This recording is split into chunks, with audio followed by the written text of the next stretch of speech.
आज हम class 6 geography का chapter our earth and the solar system का 6 मॉड्यूल पढ़ेंगे।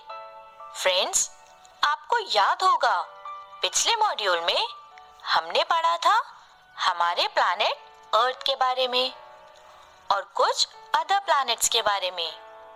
इस मॉड्यूल में हम जानेंगे सैटेलाइट्स के बारे में और साथ ही पढ़ेंगे about the moon. So friends, सबसे पहले बात करते हैं सैटेलाइट्स की। सैटेलाइट्स, क्या आपको पता है सैटेलाइट्स किसे कहते हैं? चलो मैं बताती हूँ। फ्रेंड्स, सैटेलाइट्स वो हेवनली बॉडीज होती हैं जो प्लैनेट्स के अराउंड रिवॉल्व करती हैं, यानी प्लैनेट्स के चारों तरफ घूमती हैं। और ये तो तुम जानते ही हो कि प्लैनेट्स सन के अराउंड रिवॉल्व करती हैं, तो ऐसे ही सैटेलाइट्स जो हैं वो प्लैनेट्स के अराउंड रिवॉल्व करती हैं।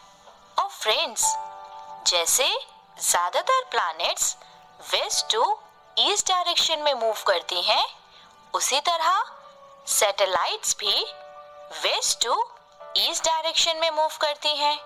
और प्लैनेट्स की ही तरह सैटेलाइट्स की अपनी हीट एंड लाइट नहीं होती। तो चलो फ्रेंड्स, एक बार रिकॉल करते हैं। प्लैनेट्स सन के अराउंड रिवॉल्व करती हैं और सैटेलाइट प्लैनेट्स के around.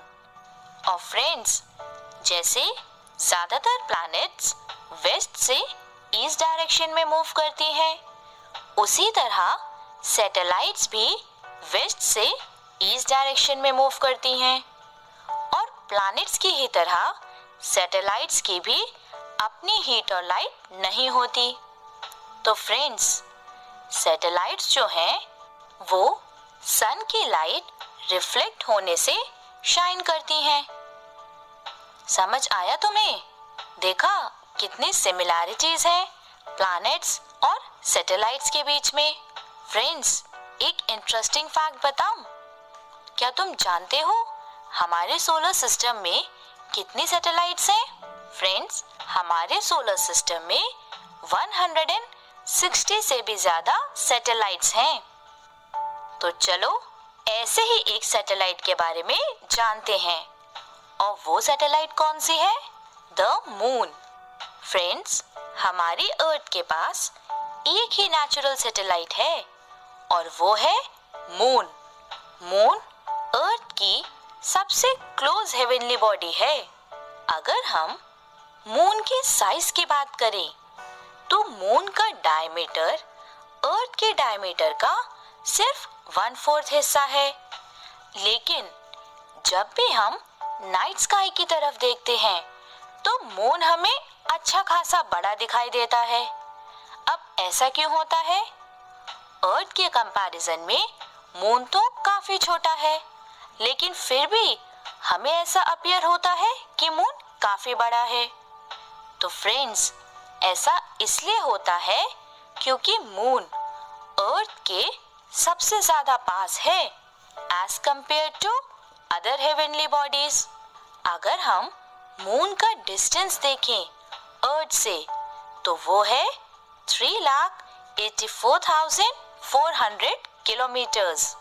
So we can also say that the moon is 3,84,400 kilometers away from the earth. Friends, अगर आप नाइट स्काई को रेगुलरली ऑब्जर्व करोगे तो आप देखोगे कि मून की शेप्स बदलती रहती हैं और किसी किसी दिन तो हमें मून नजर भी नहीं आता। सो फ्रेंड्स, मून के बारे में एक और खास बात बताती हूँ। ये तो आप जानते ही हो कि सैटेलाइट्स के पास अपनी कोई हीट और लाइट नहीं होती और मून भी एक सैटेलाइट ही है, तो मून के पास भी अपनी हीट और लाइट नहीं है। मून जो है वो सन की लाइट को रिफ्लेक्ट करता है और मून का जो पार्ट लिट अप होता है वो हमें दिखाई देता है। फ्रेंड्स, हमें मून का साइज इंक्रीज और डिक्रीज होता हुआ भी दिखाई देता है। हमें ऐसा भी लगता है कि मून अलग अलग पोजीशंस पर है और अलग अलग शेप्स फॉर्म करता है। इन्हें फेजेस ऑफ मून कहते हैं। So friends, phases of moon क्या होता है? जब हमें मून का साइज इंक्रीज और डिक्रीज होता हुआ दिखाई देता है, या फिर हमें ऐसा लगता है कि मून अलग अलग पोजीशंस पर है और अलग अलग शेप्स फॉर्म कर रहा है, तो इसे फेजेस ऑफ मून कहते हैं। फ्रेंड्स, ये तो तुम जान ही गए हो कि मून जो है वो अर्थ के चारों तरफ मूव करता है, यानी कि it revolves around the earth. और कितना टाइम लेता है मून अर्थ का एक राउंड लगाने में? चलो मैं बताती हूँ। Moon takes about 27 days to complete one round of the earth. यानी मून जो है वो अबाउट 27 days लेता है अर्थ का एक राउंड कवर करने में, जिसको हम रेवोल्यूशन ऑफ मून भी कहते हैं। फ्रेंड्स, मून की जो शेप हमें दिखाई देती है वो चेंज होती रहती है night by night. So friends, तुमने फेजेस ऑफ मून के बारे में जाना, तो हम ये कह सकते हैं कि फेजेस ऑफ मून के अलग अलग स्टेजेस हैं, एक साइकिल की तरह, जो शुरू होते हैं न्यू मून से और पहुंचते हैं फुल मून फेज की तरफ, and then back again to new moon phase, जैसा कि तुम अपने स्क्रीन्स पर भी देख रहे हो। अब तुम थोड़ा कंफ्यूज हो रहे होगे कि न्यू मून और फुल मून क्या है। तो friends, let me explain. New moon होता है जब आपको मून बिल्कुल भी दिखाई नहीं देता, स्काई बिल्कुल डार्क होता है, तो इसे न्यू मून या अमावस्या कहते हैं। और फुल मून होता है जब आपको कंप्लीट मून नजर आता है। ये न्यू मून के ऑलमोस्ट 15 days के बाद होता है। इसे हम पूर्णिमा के नाम से भी जानते हैं। तो फ्रेंड्स, अब तो आपको समझ आ गया कि न्यू मून फेज और फुल मून फेज क्या होता है। तो अब आगे ध्यान से सुनो।